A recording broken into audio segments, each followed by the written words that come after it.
The dry wind swept down Main Street, carrying with it the taste of dust and the lonely creak of a swinging sign above the depot. Caleb Foster leaned against the hitching rail, his hat pulled low to block the late afternoon sun. His eyes never left the horizon where the stagecoach would soon appear. For years, he'd lived alone on his spread-outside town. Just a man, his cattle, and miles of empty prairie. The ranch was steady, profitable enough, but a house without laughter or warmth could press down on a man until silence became a weight he could barely carry. That was why he'd written letters. Why he'd sent for a woman he'd never met. A mail-order bride.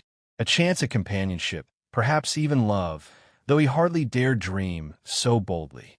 He had imagined her arrival over and over. A young woman stepping down from the wagon, her eyes nervous but hopeful, her hand slipping into his. Together, they would build a future. The stage rattled into town at last, wheels clattering over packed dirt. Horses snorted and stamped, the driver pulling them to a halt in a cloud of dust. People spilled out, a traveling salesman, a pair of women bound for relatives, a young man chasing opportunity. Caleb's chest tightened as he searched for her. And then he saw her. But she wasn't alone. A woman stepped down, her face pale beneath a travel-worn bonnet. She was striking despite the fatigue clinging to her features, tall and slender in a plain beige dress. In her arms, she carried a baby swaddled tight. Clinging to her skirt were two little girls, no older than 6, while a boy of about 10 hovered close, protective. Behind them, another boy scrambled down, balancing a small wooden trunk. 5 children. Caleb blinked, certain he'd miscounted. But no, 5 of them. His throat tightened, his hand tightening on the brim of his hat. This was not what he'd been promised. The woman's eyes found his. They were dark, wary, and yet filled with a strength he hadn't expected. She took a breath, shifted the baby in her arms, and stepped forward. "Mr. Foster?" Caleb straightened. "That's right, ma'am. And you are?" "Miss Hannah Clark." Her lips trembled before she steadied them. "I was Hannah Clark. I am Hannah Barnes now. Widow Barnes." The words fell heavy, striking harder than the desert sun. Caleb's guts sank. Widow. 5 children. This was no blushing bride come to make a home. This was a woman clinging to survival. "My sister," she faltered, swallowing hard. "She was the one who wrote you. She meant to come. But fever took her before we left St. Louis. She made me promise to go on in her place. I know this isn't what you expected, Mr. Foster, and I don't blame you if you—" The smallest girl tugged at Hannah's skirt, her wide eyes darting nervously toward Caleb. The boy holding the trunk squared his shoulders as though daring him to send them away. Caleb's chest tightened. He had asked for a wife, not a ready-made family. 5 mouths to feed, 5 souls depending on him. He was a rancher, not a father. And yet, when Hannah lifted her chin, bracing herself for rejection, something inside him shifted. She was terrified but unbroken, determined to fight for her children even in the face of his silence. Caleb cleared his throat. "Best get you all out of the sun. Long ride from St. Louis. My wagon's this way." Relief flickered in her eyes, though she tried to hide it. She gathered her children, and together they followed him. The wagon ride was quiet except for the squeak of wheels and the soft whimpers of the baby. Hannah sat straight despite her weariness, her children nestled close. Caleb kept his gaze on the trail, but his mind churned. "You knew about the letters?" he asked at last. Hannah nodded. "Eleanor, my sister, told me everything. She believed you were a good man. She said life out west might give her a chance at happiness. When she took ill, she begged me not to waste the opportunity. I had nothing left back east. No husband, no money, only the children." She paused, her voice rough. "I don't come to you asking for charity, Mr. Foster. Only the chance to work and earn our keep." Caleb gripped the reins tighter. He wanted to say he hadn't signed on for this, that a lonely rancher could manage with a wife, but not a widow and a passel of children. And yet the words stuck in his throat. Instead, he said, "You'll find the land here doesn't take kindly to half measures. It demands everything of a body." "I know," she whispered, "but I'll give it." Their eyes met, just for a moment, and Caleb saw the truth there. She would fight tooth and nail to keep her children safe. The house came into view then, a simple clapboard dwelling set against rolling pasture, corrals stretching wide, cattle grazing in the distance. Hannah's breath caught. "It's beautiful," she said softly. To Caleb, it had always seemed plain, a lonely fortress against the wind. But hearing her voice, he saw it anew, almost as if through her eyes. That first evening was chaos. The children tumbled into the house, their voices echoing against walls unaccustomed to laughter or quarrels. The little girls squabbled over a rag doll, the boys argued about who should fetch water, and the baby wailed until Hannah hushed him against her shoulder. Caleb stood awkwardly by the hearth, overwhelmed by the noise. For years, silence had been his only companion. Now it was shattered in an instant. "I'm sorry," Hannah said breathlessly as she coaxed the children into order. "They're tired. Travel makes them restless." Caleb shook his head, unsure what to say. He fetched a bucket of water, set it down, and lit the lanterns. His movements were slow, deliberate, grounding himself in the familiar. Later, when the children were finally settled on makeshift pallets by the fire, Caleb poured 2 cups of coffee and set one before her. "You've carried a heavy load, Mrs. Barnes." Her eyes lifted to his, weary but steady. "I'll carry whatever I must. My children are my world. I know I'm not the woman you expected, but I'll do whatever it takes to prove our worth." The firelight flickered across her face, softening the lines of grief. Caleb looked away, his chest tightening in a way he hadn't felt in years. He had asked for a wife. He had prayed for companionship. Instead, fate had delivered a widow with 5 children. And yet, for the first time in a long while, the house didn't feel empty. The prairie dawn came early. Caleb Foster rose before the sun, as he always had, but the sound in his house was no longer silence. Little feet padded across the floorboards, hushed whispers carried through the walls, and the baby's soft cry called for his mother. For a man who had lived a decade with only the wind for company, it was like learning to breathe again in a storm. When he stepped into the kitchen, Hannah was already there, sleeves rolled, hair tied back. She moved with brisk determination, stirring cornmeal over the fire while her children rubbed sleep from their eyes. "Morning, Mr. Foster," she said, her tone respectful but not timid. He tipped his hat out of habit, though he wasn't wearing it. "Caleb," he reminded. A faint smile touched her lips.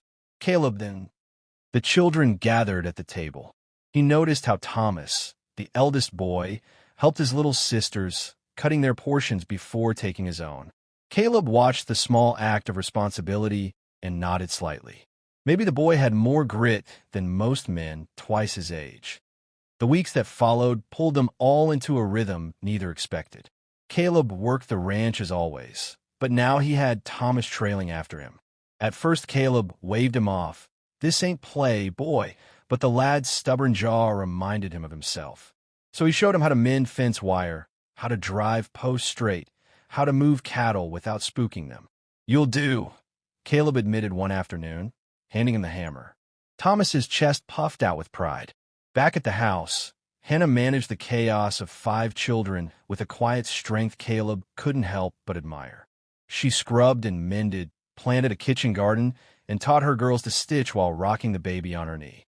She never complained, though he saw how her hands trembled sometimes from exhaustion. One evening, after the children were asleep, Caleb found her on the porch. She sat with her arms wrapped around herself, staring at the endless sky. "You're wearing yourself down," he said gently. She startled, then shook her head. "There's always work to be done." He studied her for a long moment. "Work's lighter when 2 shoulders carry it." Her lips parted as if she wanted to answer, but she turned her gaze back to the horizon instead. The whispers in town started soon after. At the mercantile, women clucked their tongues when Hannah came in with her brood. Men muttered about how Caleb Foster had been trapped, saddled with mouths he couldn't possibly feed. Hannah held her head high, but Caleb saw the flush of shame in her cheeks. That night, as she kneaded dough with sharp movements, he spoke. "Don't let it trouble you. Folks will always have something to say. I don't want anyone thinking I tricked you," she murmured. You didn't, he said firmly. Life just changed course. Her hand stilled. When she looked at him, her eyes shone with unshed tears. I don't know how to thank you. You already have, he said quietly, surprising them both. Spring storms came sudden and fierce. One afternoon, the sky darkened, clouds rolling heavy over the plains. The wind rose with a howl, rattling the barn doors. Caleb was already in the saddle, racing to drive the cattle into shelter. Thomas, stay with your ma, he shouted. But the boy refused.